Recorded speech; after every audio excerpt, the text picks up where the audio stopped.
Federal bank के बारे में ये सवाल हमें भेजा है यहाँ पर विकास कुमार डांगी जी ने।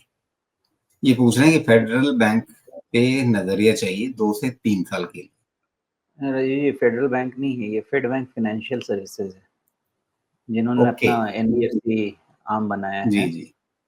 द रीजन थैंक्स फॉर मैंने करेक्टिंग। क्लियरली जी। नहीं, मैंने इसलिए आपको बोला कि पहले मुझे डिस्क्लोजर देना पड़ेगा, हमारे कवरेज में है फेड बैंक फाइनेंशियल सर्विसेज, जी। और काफ़ी काफ़ी करेक्ट हो रहा है, काफ़ी मतलब काफ़ी करेक्ट हो गया है।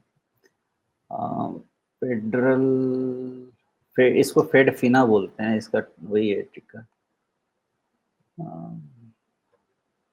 वैल्यूएशन तो अभी 15 ही पे चल रहा है और रेवेन्यू इसकी बढ़ते-बढ़ते थोड़ी मतलब धीमी ही बढ़ रही है। मेरा ऐसा मानना है राजीव जी कि इनका नंबर्स वाज़ नॉट बैड, जहाँ तक मुझे याद है। Numbers were not bad. नहीं, आप क्वार्टर ऑन क्वार्टर इनका देखेंगे तो लगेगा कि हाँ, कहीं पे वो मोमेंटम रुक रहा है। लेकिन अगर आप ईयर ऑन ईयर देखेंगे तो बहुत अच्छी ग्रोथ दिखेगी। मैं तो उससे भी ज़्यादा नीचे जा रहा हूँ। मैं तो सिर्फ़ यहाँ पे ग्रोथ देख ही नहीं रहा। मैं सिर्फ़ इसमें बैलेंस शीट क्वालिटी देख रहा हूँ। कितनी अच्छी मेंटेनेंस है। नेट एनपीए को इन्होंने 1.0%, 1% पे लेके आ रहे हैं। लेकिन ये दिसंबर तिमाही में क्या हुआ है कि मुनाफा एकदम से झटके से नीचे आया है और फाइनेंसिंग मार्जिन भी इसका एकदम से नीचे गिरा है। हाँ, जिसका इनको झटका मिला है। देखिए, कुछ तो क्लीन अप भी चलता रहता है ना। अब देखिए जो आप नेट एनपीए देख रहे हैं, वो सीधा ग्रॉस एनपीए में कोई चेंज नहीं हुआ है। लेकिन आप नेट एनपीए का लेवल देखिए, बहुत ज़्यादा क्लीन अप हुआ है। तो मुझे ये लगता है कि यही क्वालिटी बोलता है ना राजीव। जैसे एचडीएफसी बैंक का भी आप देखें तो ग्रोथ नहीं आ रहा था, लेकिन क्लीन अप बहुत ज़्यादा सिस्टम में चल रही थी, और NPA one of the lowest, rather lowest.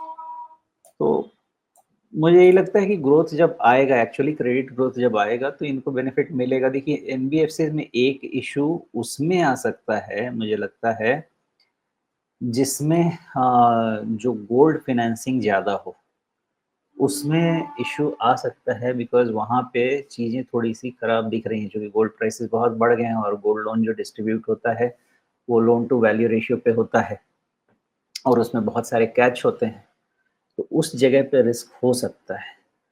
Otherwise मुझे जहाँ तक इस बैंक की क्वालिटी लगती है, मैंने नॉर्मली यही देखा है, 1.5 टाइम्स प्राइस टू बुक मुझे तो ठीक लगता है। बहुत ज़्यादा डाउनसाइड 1.4, 1.5 से ज़्यादा डाउनसाइड प्राइस टू बुक होना नहीं चाहिए, और अगर होता भी है तो मुझे लगता है एक्सेस है। अच्छे टाइम जब आते हैं इसके, तो 2 एंड हाफ टाइम्स आराम से प्राइस टू बुक ये सब चीज़ें मिलती हैं। तो कैसा समय है, उस पे कॉन्ट्रैक्शन या एक्सपेंशन डिपेंड करता है। बट मेरा comfort 1.5 times price to book पे आराम से ज़्यादा रहता है, और 2 एंड हाफ के ऊपर में कहीं पे भी रहेगा तो थोड़ा डिस्कम्फर्ट बढ़ने लगता है। तो उस तरह से इसकी वैल्यूएशन करता हूँ। जी, लेकिन ये जो घटके एकदम से 150 से अब 87-88 के आसपास आ गया, तो हुँ। मतलब कहाँ पे आप कहेंगे कि हाँ, ये बढ़िया जगह है लपकने के लिए? इसका चार्ट से तो मैं कुछ नहीं कह पाऊँगा, लेकिन जैसे मैंने वैल्यूएशन से बोला, इस वैल्यूएशन पे मुझे तो खराबी नहीं दिखती है। बिकॉज़ अब डेढ़ टाइम पे मिल रहा है, वो भी ब्रांड नेम मिल रहा है, और तो मुझे तो कोई खराबी नहीं दिखती है राजीव जी। यही है कि मामला जी। मार्केट का है। अगर मार्केट में रिस्क, मार्केट में अगर सेलिंग है, तो इनको भी थोड़ा-सा झेलने वाला फैक्टर लेके चलना पड़ेगा।